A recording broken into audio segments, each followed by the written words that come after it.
During World War II, Fall Rock was the plan for the second phase of the conquest of France by the German army and began on 5 June 1940. It had been made possible by the success of Fall Gelb, the invasion of Belgium in the Battle of France and the encirclement of the Allied armies in the north on the Channel coast. Powerful forces were also to advance into France. Fall Rock consisted of two sub-operations. A preliminary attack began on 5 June, in the west over the River Somme in the direction of the Seine. The main offensive by Army Group A started on 9 June in the center over the River Aisne. Background: French defensive preparations. By the end of May 1940, the best and most modern French armies had been sent north and lost in the resulting encirclement. The French had also lost much of their heavy weaponry and their best armored formations. Overall, the Allies had lost 61 divisions in Fall Gelb. Weygand was faced with the prospect of defending a long front, with a greatly depleted French army now lacking significant Allied support.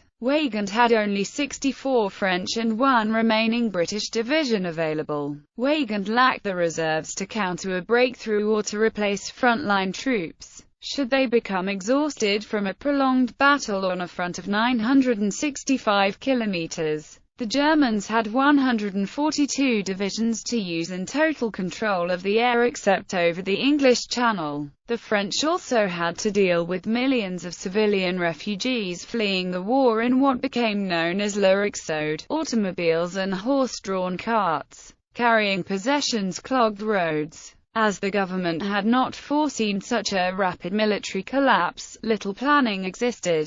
Between 6 and 10 million French fled, sometimes so quickly that they left uneaten meals on tables, even while officials stated that there was no need to panic and that civilians should stay. The population of Chartres declined from 23,000 to 800 and Lille from 200,000 to 20,000, while cities in the south such as Pau and Bordeaux rapidly grew in size. Italy declared war on France and Britain on the evening of 10 June, to take effect just after midnight. The two sides exchanged air raids on the first day of war, but little transpired on the Alpine front, since both France and Italy had adopted a defensive strategy. There was some skirmishing between patrols and the French forts of the line Alpine exchanged fire with their Italian counterparts of the Vallo Alpino. On 17 June, France announced that it would seek an armistice with Germany. On 21 June, with a Franco-German armistice about to be signed, the Italians launched a general offensive all along the Alpine front, with the main attack in the northern sector and a secondary advance along the coast. The offensive was conducted by 32 Italian divisions and penetrated a few kilometers into French territory against the Army of the Alps with 3 divisions. The coastal town of Menton was captured, and on the Côte d'Azur the invasion was held up by a French NCO and 7 men. On the evening of 24 June, an armistice was signed at Rome and came into effect just after midnight on 25 June, at the same time as the armistice with Germany, which had been signed on 22 June. Prelude: the Battle of Abbeville took place from 28 May to 4 June 1940 near Abbeville during the Battle of France in the Second World War. While the Operation Dynamo, the Dunkirk evacuation, was underway, General Maxime Weygand attempted to exploit the immobilization of German forces to attack northwards over the Somme and rescue the trapped Allied forces in the Dunkirk pocket. The Allied attack was carried out by the French 2E Division Cuirassiers and 4E Division Cuirassiers, and the British 1st Armoured Division constituted the largest attack sustained by German forces until the Battle of Kursk. It comprised 500 tanks and 4 infantry divisions. In spite of Allied success which shattered German defences on the ground, the battle was ultimately a failure due to the general breakdown of the French and British armies. Battle Weygand Line. The Germans renewed their offensive on 5 June on the Somme. During the next 3 weeks, far from the easy advance the Wehrmacht expected, they encountered strong resistance from a rejuvenated French army. It had fallen back on its interior lines of supply and communications, and had closer access to repair shops, supply dumps and stores. Moreover, 112,000 evacuated French soldiers were repatriated via the Normandy and Brittany ports. It was some substitute for the lost divisions in Flanders. The French were also able to make good a significant amount of their armoured losses and raise the 1st and 2nd DCR. De Gaulle's division, the 4th DCR, also had its losses replaced. Morale rose and was very high by the end of May 1940. A central explanation for the high morale was threefold. Most French soldiers that knew about the defeat, and were now joining the line, only knew of German success by hearsay. Surviving French officers had increased tactical experience against German mobile units, increased confidence in their weapons after seeing their artillery, which the Wehrmacht post-battle analysis recognized as technically very good, and the tanks perform better in combat than the German armor. The French tanks were now known to have heavier armor and armament. Between 23 and 28 May, they reconstituted the French 7th and 10th Armies. Weygand decided on hedgehog tactics, which were to implement defense in-depth operations and use delaying tactics to inflict maximum attrition on German units. He employed units in towns and small villages, as well as major towns and cities, and fortified them 360 degrees along their perimeter. Behind this, the new infantry, armored and half-mechanized divisions formed up, ready to counter-attack and relieve the surrounded units, which were ordered to hold out at all costs. Army Group B attacked either side of Paris. Of its 47 divisions, it had the majority of the mobile units. In fact, after 48 hours into the offensive, the Germans had not made any major breakthroughs. The Germans had been stopped in their tracks. On the Aisne, Erich Hoepner's 16 Panzer Corps employed over 1,000 AFVs, 2 panzer divisions and a motorized division against the French. The assault was crude, and Hoepner soon lost 80 out of 500 AFVs in the first attack. The German Fourth Army succeeded in capturing bridgeheads over the Somme River, but the Germans struggled to get over the Aisne. Weygand had organized a defense in depth and frustrated the crossing. In a series of examples at Amiens, the Germans were repeatedly driven back by powerful French artillery concentrations and came to recognize improved French tactics. Once again, the German army relied on the Luftwaffe to provide decisive assistance in silencing French guns and enabling the German infantry to inch forward. German progress was made only late on the third day of operations, finally forcing crossings. The French Air Force attempted to bomb him, but failed. German sources acknowledged the battle was hard and costly in lives, the enemy putting up severe resistance, particularly in the woods and tree lines, continuing the fight when our troops had pushed past the point of resistance.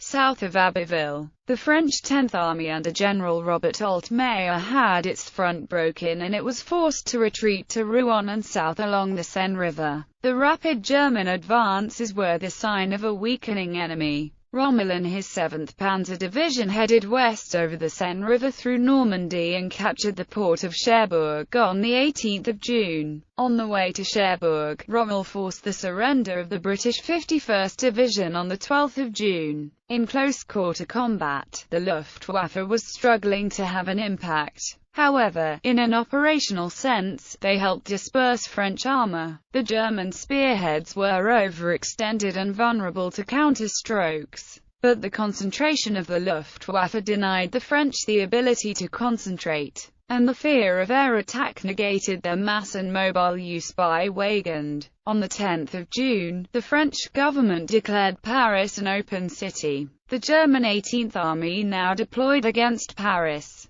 The French resisted the approaches to the capital strongly, but the line was broken in several places. Weygand now asserted it would not take long for the French army to disintegrate. On 13 June, Churchill attended a meeting of the Anglo-French Supreme War Council at Tours. He suggested a Franco-British union. It was rejected. On 14 June, Paris fell. Those Parisians who stayed in the city found that in most cases the Germans were extremely well-mannered. On top of this added danger, the situation in the air had also grown critical. The Luftwaffe established air supremacy as the French air arm was on the verge of collapse. The French Air Force had only just begun to make the majority of bomber sorties. Between 5 and 9 June, over 1,815 missions, of which 518 were by bombers, were flown. The number of sorties flown declined as losses were now becoming impossible to replace. The RAF attempted to divert the attention of the Luftwaffe with 660 sorties flown against targets over the Dunkirk area, but losses were heavy. On 21 June alone, 37 Bristol Blenheims were destroyed. After 9 June, French aerial resistance virtually ceased. Some surviving aircraft withdrew to French North Africa. The Luftwaffe now ran riot. Its attacks were focused on the direct and indirect support of the German army. The Luftwaffe subjected lines of resistance to ferocious assaults, which then quickly collapsed under armored attack. Maginot Line. Meanwhile, to the east, Army Group C was to help Army Group A encircle and capture the French forces on the Maginot Line. The goal of the operation was to envelop the Metz region, with its fortifications, in order to prevent a French counter-offensive from the Alsace region against the German line on the Somme. Guderian's 19th Corps was to advance to the French border with Switzerland and trap the French forces in the Vosges Mountains, while the 16th Corps attacked the Maginot Line from the west, into its vulnerable rear to take the cities of Verdun, Toul and Metz. The French, meanwhile, had moved the French Second Army Group from the Alsace and Lorraine to the Weygand Line on the Somme, leaving only small forces guarding the Maginot Line. After Army Group B had begun its offensive against Paris and into Normandy, Army Group A began its advance into the rear of the Maginot Line. On 15 June, Army Group C launched Operation Tiger, a frontal assault across the Rhine River and into France. German attempts to break open or into the Maginot Line prior to Tiger had failed. On 15 June, the last well-equipped French forces, including the Fourth Army, were preparing to leave as the Germans struck. The French now holding the line were skeletal. The Germans greatly outnumbered the French. They could call upon the I Army Corps of 7 divisions and 1,000 artillery pieces, although most were First World War vintage, and could not penetrate the thick armor of the fortresses. Only 88 mm guns could do the job, and 16 were allocated to the operation. To bolster this, 150 mm and 8 railway batteries were also employed. The Luftwaffe deployed the V Flyer Corps to give air support. The battle was difficult and slow progress was made against strong French resistance. However, each fortress was overcome one by one. One fortress fired 15,802 75 mm rounds at attacking German infantry. It was the most heavily shelled of all the French positions. Nevertheless, its armor protected it from fatal damage. The same day Tiger was launched, Operation Kleine Bar began. 5 assault divisions of the 7th Army Corps crossed the Rhine into the Colmar area with a view to advancing to the Vosges Mountains. It had 400 artillery pieces bolstered by heavy artillery and mortars. They drove the French 104th Division and 105th Division back into the Vosges Mountains on 17 June. On the same day Guderian's 19th Corps reached the Swiss border and the Maginot defences were cut off from the rest of France. Most units surrendered on 25 June and the Germans claimed to have taken 500,000 prisoners. Some main fortresses continued the fight, despite her appeals for surrender. The last only capitulated on 10 July, after a request from General Alphonse Joseph Georges, and only then under protest. Of the 58 big fortifications on the Maginot Line, just 10 were captured by the Wehrmacht in battle. Aftermath. 2nd Bef Evacuation. The evacuation of the 2nd Bef took place during Operation Ariel, between 15 and 25 June. The Luftwaffe, with complete domination of the French skies, was determined to prevent more Allied evacuations after the Dunkirk debacle. A Flyger Corps was assigned to the Normandy and Brittany sectors. On 9 and 10 June, the port of Cherbourg was subject to 15 tons of German bombs, while Le Havre received 10 bombing attacks that sank 2,949 GRT of escaping Allied shipping. On 17 June, Junkers Ju-88s, mainly from Kampfgeschwader 30, sank a 10,000-ton ship, which was the 16,243 GRT liner RMS Lancastria off St. Nazaire, killing some 4,000 Allied personnel. Nevertheless, the Luftwaffe failed to prevent the evacuation of some 190,000–200,000 Allied personnel. Armistice. Discouraged by his cabinet's hostile reaction to a British proposal to unite France and Britain to avoid defeat,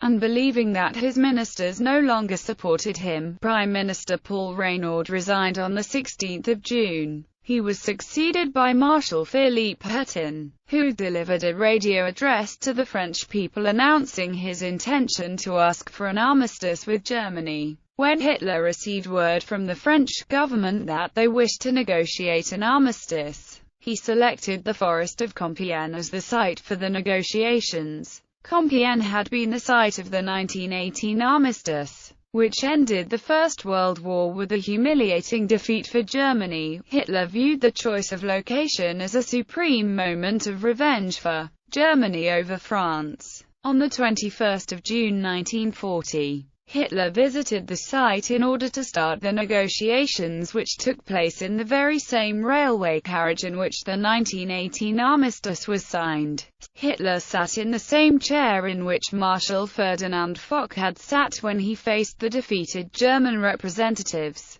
After listening to the reading of the preamble, Hitler left the carriage in a calculated gesture of disdain for the French delegates, and negotiations were turned over to Wilhelm Keitel, the chief of staff of the OKW. The armistice was signed on the next day at 6:36 p.m. by General Keitel for Germany and General Hunziger for France. The armistice and ceasefire went into effect 2 days and 6 hours later, at 0:35 on 25 June. Once the Franco-Italian armistice had also been signed, at 6:35 p.m. on 24 June, near Rome.